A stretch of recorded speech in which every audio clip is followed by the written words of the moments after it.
Hello everyone! Today I'm going to be talking about linear approximation. The first equation is of the tangent line, or y equals f of a plus f prime a times x minus a. And the approximation is f of x is about equal to f of a plus f prime a times x minus a.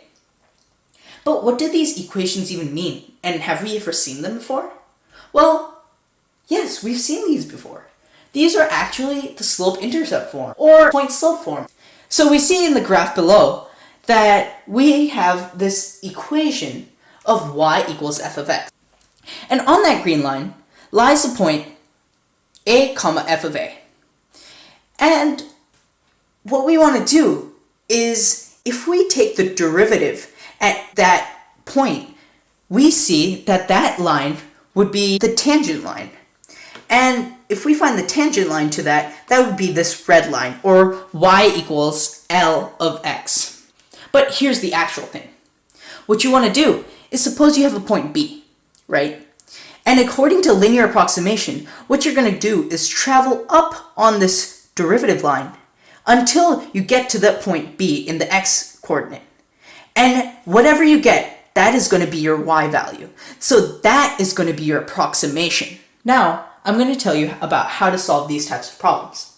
Step 1 shows that you have to find everything in terms of x. Then, what you have to do is find the closest value for the point you're looking for. After that, step 3 shows that with that point you're looking for, you're going to plug it into the original equation of f of x and get the values x and y. Step 4, what you have to do is find the derivative of f of x to get f prime x, which leads into step 5, where you plug in the x value, and whatever you get, the slope. With the slope, the x and the y coordinate, what you're going to do in step 6 is you're going to use the point-slope form. After that, you're going to go to step number 7, where you plug in the original value that we're finding for. Step 8 is simply just solve. Determine the linear approximate for f of x when it is equal to square root of x at x equals 3.84. Well, I want you to give it a try and see how you do. 3, 2, 1. Here we go. So, step 1, we just take that and substitute in terms of x, which is already done for us. Step 2, we find the close value of 3.84. Well, the reason I chose 4 and not any other number is because it's really close to 3.84.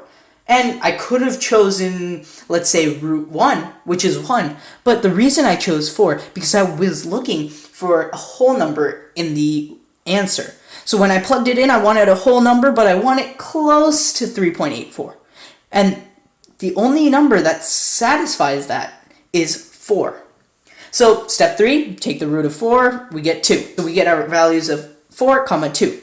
Step 4, we take f of x and find the derivative and try to find it in terms of f prime x. We do a little bit of calculus and we get to here. 1 over 2x to the 1/2 power. After that, we're going to take the number of x here in step 5 and plug it into the derivative. We're actually going to get the slope. Well, hey, we know the slope, we know the point. Well, now we know the tangent line. Why? We use the point-slope form and plug it all in into the point-slope formula.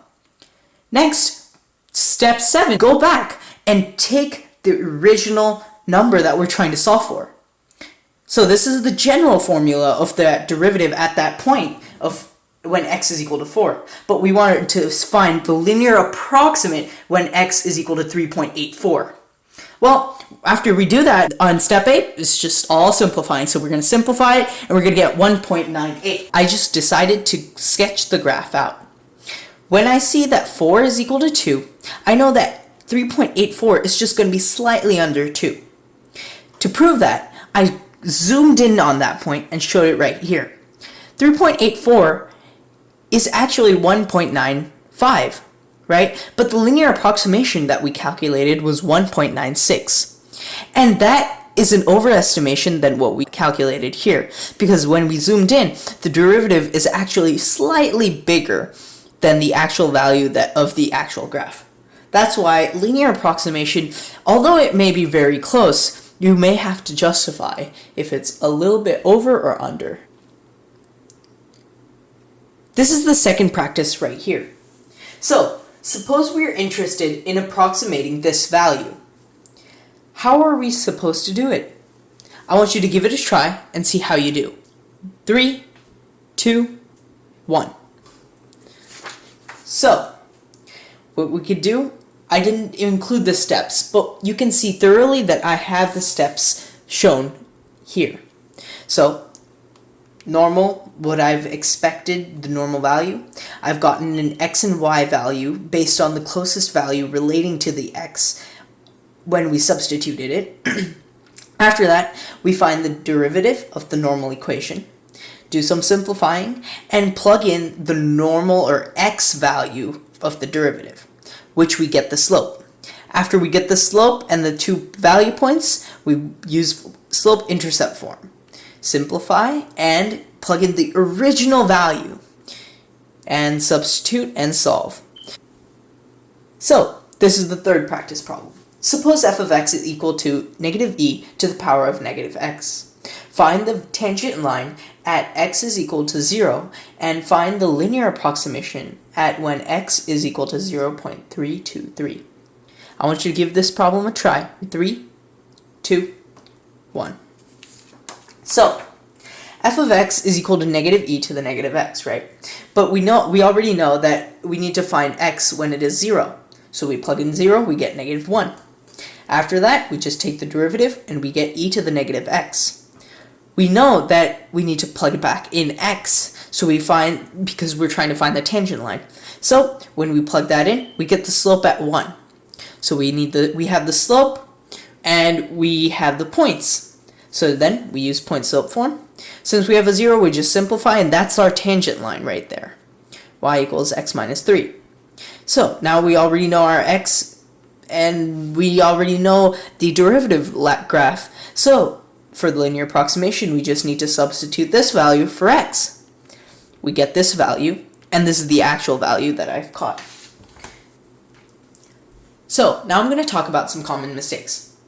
The first one is not using a method or not having a clue of how to solve. So first you have to remember to find the tangent line and then plug in back the original values. So I used the steps. You can reject it or accept it. It's totally up to you. If you don't get the graph conceptually, that may cause errors. And if you don't get the graph conceptually, that may cause you to not understand if it's an overestimation or an underestimation.